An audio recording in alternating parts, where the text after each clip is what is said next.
तो दोस्तों नमस्कार, मैं हूं अनिल और रेसलिंग सुपर धमाल में आपका स्वागत है। तो दोस्तों WWE का अगला प्रीमियम लाइव इवेंट है क्लैश इन पेरिस, जो 31 अगस्त 2025 को हमें देखने को मिलने वाला है। तो दोस्तों इस मुकाबले में बहुत सारे बड़े मैच तय किए गए हैं। आपको बता दें, जॉन सीना का मुकाबला इस इवेंट में होगा, रोमन रेंस का मुकाबला इस इवेंट में होगा। तो सारी बातें हम करने वाले हैं। जॉन सीना का अगला कदम क्या है, यानी कि जॉन सीना का अगला मैच, रोमन रेंस का अगला मैच और द पीस ब्रॉक लेसनर का अगला मैच, इस बारे में बात करने वाले हैं। इसलिए वीडियो के अंत तक बने रहे और अगर आप चैनल पर नए हैं, सब्सक्राइब करने के बाद ऑल पर क्लिक करें, क्योंकि ये फ्री है और यहां आपको हर प्रकार की रेसलिंग जगत से जुड़ी हुई तमाम जानकारी मिलती है। तो चलिए दोस्तों, सबसे पहले आपको बता दें कि ये चीजें हो सकती है क्लैश इन पेरिस में। Cody Rhodes versus Drew McIntyre for the undisputed championship, Roman Reigns versus CM Punk versus LA Knight versus Seth Rollins, fatal 4 way मुकाबला हो सकता है ये वर्ल्ड चैंपियनशिप के लिए। John Cena versus Logan Paul, Naomi versus Stephanie Vaquer, Becky Lynch versus Nikki Bella और Dominik Mysterio और AJ Styles एक बार फिर होंगे आमने सामने।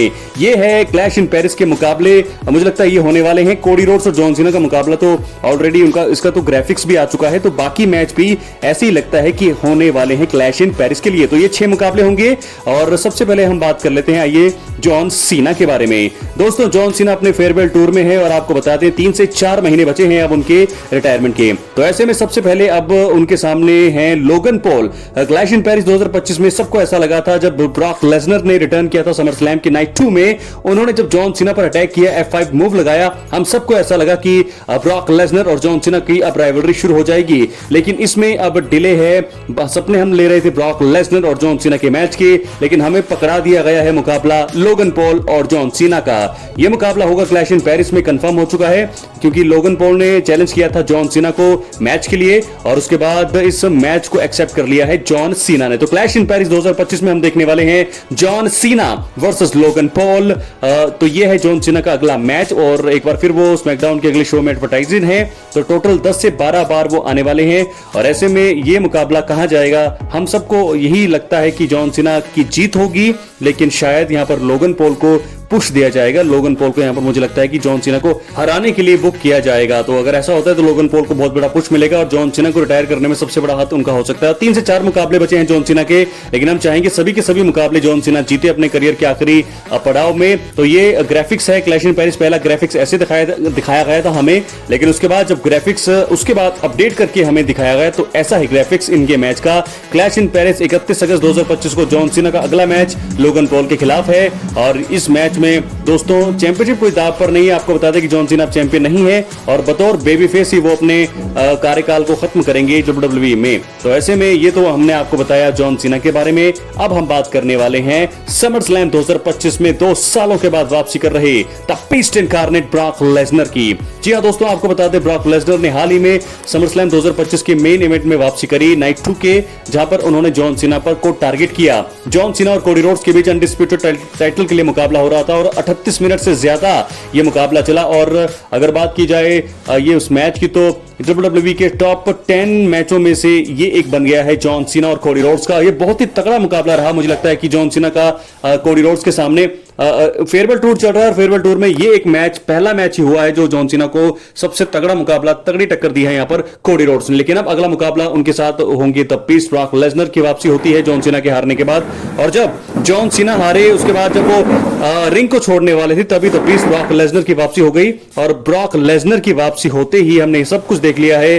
ब्रॉक लेसनर और जॉन सीना का मुकाबला दोस्तों क्राउन ज्यूल 2025 के इवेंट में हमें देखने को मिलने वाला है। तो यानी कि आपको बता दें कि क्लैश इन पेरिस में जब जॉन सीना हारेंगे या जीतेंगे, तब वहां पर ब्रॉक लेसनर का रिटर्न एक बार फिर हो सकता है और वहां से एक और F5 लगाएंगे और उसके बाद से इनकी राइवलरी को कंटिन्यू करेगी WWE। और वहां से मुझे लगता है कि जॉन सीना और ब्रॉक लेसनर का जो क्लैश इन पेरिस के बाद जो इवेंट है क्राउन ज्यूल, वहां पर हम ये मुकाबला देख सकते हैं। क्राउन ज्यूल 2025 में ब्रॉक लेसनर और जॉन सीना होंगे आमने सामने।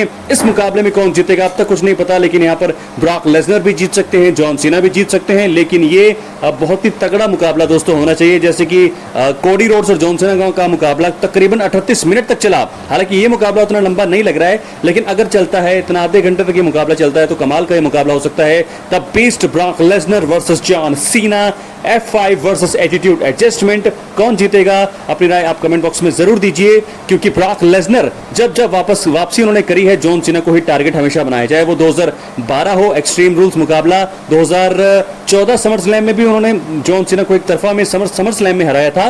2021 में जब वापसी करी तब भी उन्होंने जॉन सीना को ही टारगेट किया था। तो ऐसे में तब भी ब्रॉक लेसनर का अगला कदम है क्लैश इन पेरिस में। मुझे लगता है वो अपीयर होंगे और जॉन सीना के मैच में इन्वॉल्व होंगे। जॉन सीना को F5 लगा करके उन्हें वो धराशायी करेंगे। तो ये है द पीस ब्रॉक लेसनर। अगला मैच उनका होगा क्राउन ज्यूल में। तो ये भी मैंने अपडेट आपको दे दिया। और आखिर में अब हम बात करने वाले हैं हमारे OTC original tribal chief Roman Reigns के बारे में। तो Roman Reigns clash in Paris के बड़े पोस्टर में नजर आ रहे हैं। सिर्फ यही एक ऐसे सुपरस्टार है जो क्लैश इन पेरिस के पोस्टर में हैं। तो जब उन पर अटैक हुआ मंडे नाइट रॉ में, ब्रॉन्सन रीड, ब्रॉन ब्रेकर और सेथ रॉलिंस ने अटैक किया, हमें लगा कि वो जाएंगे ब्रेक पर, लेकिन ऐसा नहीं हुआ। क्लैश इन पेरिस में अब वो अपना जलवा बिखेरने के लिए पूरी तरह से तैयार हैं। एक फेटल 4-वे मुकाबला हो सकता है for the world heavyweight championship के लिए। रोमन रेंस चैलेंज कर सकते हैं सेथ रॉलिंस को। हालांकि दोस्तों आपको बता दें कि ये मुकाबला जो है वर्ल्ड चैंपियनशिप के लिए हो सकता है। मुझे लगता है कि ब्रॉन ब्रेकर के साथ उनका मुकाबला हो सकता है, क्योंकि अफवाहें हैं फेटल 4-वे मुकाबले की। तो मुझे लगता है कि 3 मैचों में से कोई एक मुकाबला हो सकता है रोमन का क्लैश इन पेरिस में। Bron Breakker versus Roman Reigns, या तो ये हो सकता है, या Roman Reigns versus Seth Rollins championship के लिए ये हो सकता है, या फिर फेटल 4-वे मुकाबला Roman Reigns, Seth Rollins, CM पंक और LA नाइट के बीच हो सकता है। हमें देखने को मिल सकता है क्लैश इन पेरिस में। लेकिन फिलहाल अगले 2 मंडे नाइट रॉ में रोमन रेंस एडवर्टाइज्ड हैं, तो वो आएंगे और वो बताएंगे। वहीं से हमें पता लगेगा कि रोमन रेंस का जो क्लैश इन पेरिस में मुकाबला है वो क्या सिंगल्स मुकाबला है या फेटल 4-वे मुकाबला है। सब कुछ हमें जो है मंडे नाइट रॉ में पता लगने वाला है, क्योंकि 18 अगस्त को वो आ रहे हैं। उसके बाद 25 अगस्त को भी वो मंडे नाइट रॉ में बैक टू बैक आने वाले हैं OTC रोमन रेंस। और उसके बाद मुझे लगता है कि क्लैश इन पेरिस में जब उनका मुकाबला होगा तो शायद ये हार जाएंगे, क्योंकि अगर वर्ल्ड चैंपियनशिप के लिए मुकाबला होगा तो मुझे नहीं लगता कि वर्ल्ड हैवीवेट चैंपियनशिप के लिए एकदम से आप रोमन रेंस को यहां पर जिताएंगे। तो क्लैश इन पेरिस के पोस्टर में आप देख सकते हैं रोमन रेंस की तस्वीर। ये इशारा करती है कि क्लैश इन पेरिस को हेडलाइन करेंगे रोमन रेंस, यानी कि रोमन रेंस का मुकाबला मेन इवेंट करेगा क्लैश इन पेरिस को। बहुत ही तगड़ा ये मुकाबला होने वाला है। क्या ये सेथ रॉलिंस के खिलाफ जाएंगे 1-on-1? क्या ये ब्रॉन ब्रेकर को चैलेंज करेंगे, या फिर वर्ल्ड हैवीवेट चैंपियनशिप के लिए फेटल 4-वे मुकाबले का हिस्सा होंगे?